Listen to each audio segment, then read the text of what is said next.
बच्चों, आज हम पढ़ेंगे क्लास 8 सामाजिक अध्ययन के अंतर्गत हमारे अतीत विषय का पहला चैप्टर कैसे, कब और कहाँ। हम आपको बताएंगे इस पाठ से संबंधित प्रश्नों के उत्तर। तो आप इसी प्रकार लगातार देखते रहें वीडियो और जुड़े रहें हमारे साथ। देख रहे ना आप यहाँ पर, यह है आपका चैप्टर कब, कैसे और कहाँ, और हम आपको बता रहे हैं इस पाठ से संबंधित अभ्यास प्रश्न उत्तर। सबसे पहले फिर से याद करें और पहला प्रश्न यहाँ पर सही और गलत बताएं। कह है जेम्स मिल ने भारतीय इतिहास को हिंदू, मुस्लिम, ईसाई 3 कालखंडों में बांट दिया था। तो यहाँ पर आपने सही गलत बताना है। उत्तर लिखेंगे आप सही। इसके बाद अगला यानी कि दूसरा प्रश्न यहाँ पर है ख वाला सरकारी दस्तावेजों से हमें ये समझने में मदद मिलती है कि आम लोग क्या सोचते हैं। तो क्या ये सही है? उत्तर लिखेंगे गलत। इसके बाद अगला प्रश्न है ग वाला अंग्रेजों को लगता था कि सही तरह शासन चलाने के लिए सर्वेक्षण महत्वपूर्ण होते हैं। तो बच्चों, इसका उत्तर लिखेंगे आप सही। और इसके बाद यहाँ पर आपके लिए प्रश्न शुरू हो जाते हैं। आइए विचार करें। आप देख रहे हैं यहाँ पर, आप अपनी पाठ्य पुस्तक के पहले चैप्टर के अंत में देखें, इसी प्रकार से आपको वहाँ पर प्रश्न मिलेंगे। तो यहाँ पर जो आइए विचार करें में दूसरा प्रश्न यहाँ पर जेम्स मिल ने भारतीय इतिहास को जिस तरह कालखंडों में बांटा है उसमें क्या समस्याएं हैं।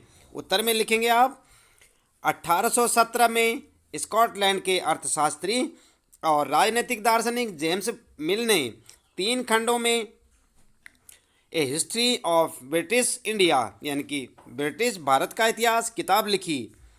इस किताब में उन्होंने भारत के इतिहास को निम्नलिखित 3 कालखंडों में बांटा था। इस प्रकार आप इसे लिखेंगे। उसके बाद उन 3 कालखंडों के नाम यहाँ पर आप देख सकते हैं। नंबर 1 हिंदू, नंबर 2 मुस्लिम और नंबर 3 ब्रिटिश। इस प्रकार से आप इस प्रश्न का उत्तर लिखेंगे। देख रहे हैं ना आप यहाँ पर, यह है प्रश्न और यह है उसका पूरा उत्तर। यहाँ पर जो है इसके बाद लिखेंगे आप इसी उत्तर में समस्या क्या थी। जेम्स मिल द्वारा भारत के इतिहास को इस प्रकार 3 खंडों में बांटने से निम्नलिखित समस्याएं थी। और नंबर 1 समस्या क्या थी? यह विभाजन सांप्रदायिकता के आधार पर किया गया था। नंबर 2 दूसरी समस्या क्या थी? यह काल विभाजन औपनिवेशिक विचारधारा पर आधारित था। और तीसरी समस्या जो थी बच्चों, इस काल विभाजन का उद्देश्य भारतीयों को अलग अलग पहचान देकर फूट डालना था। तो इस प्रकार से आप प्रश्न का पूरा उत्तर लिखेंगे। इसके बाद बात करते हैं तीसरे प्रश्न की। अंग्रेजों ने सरकारी दस्तावेजों को किस तरह सुरक्षित रखा। उत्तर में लिखेंगे अंग्रेजों ने सरकारी दस्तावेजों को निम्नलिखित प्रकार से सुरक्षित रखा था। और कैसे रखा था यहाँ पर देखिए, आप पॉइंट में लिखेंगे, आप पॉइंट बना बनाकर। नंबर 1 सभी शासकीय संस्थानों में अभिलेख कक्ष बनवाए। नंबर 2 तहसील के दफ्तर, कलेक्ट्रेट, कमिश्नर के दफ्तर, प्रांतीय सचिवालय, कचहरी सभी के लिए अपने अपने रिकॉर्ड रूम यानी कि कक्ष बनवाए। तीसरा महत्वपूर्ण दस्तावेजों को सुरक्षित रखने के लिए अभिलेखागार और संग्रहालय जैसे संस्थान भी बनवाए।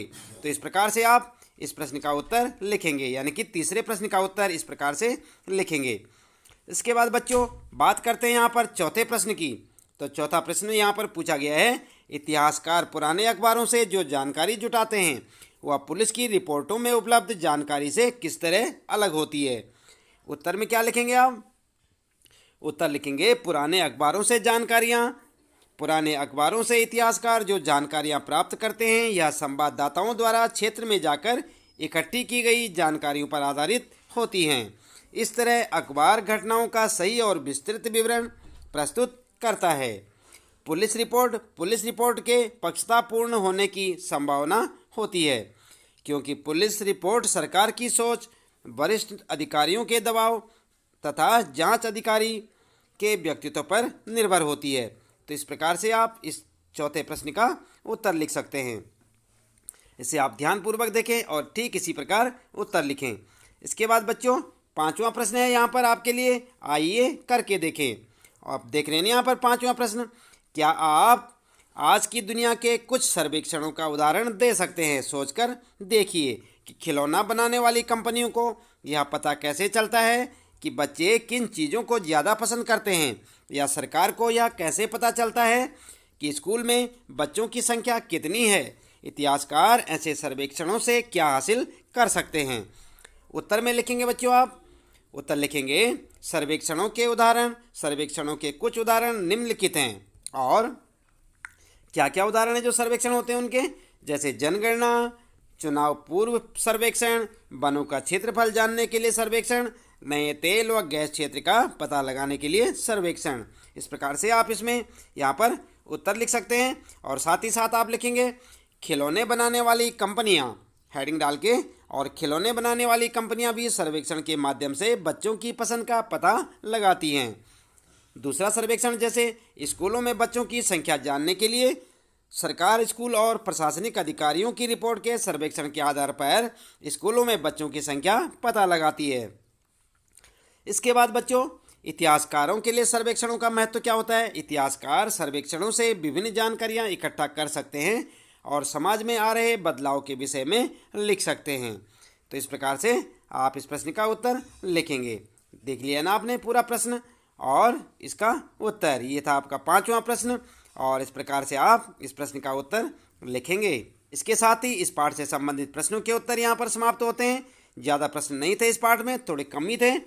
आपके लिए ये पाठ आसान हो जाएगा।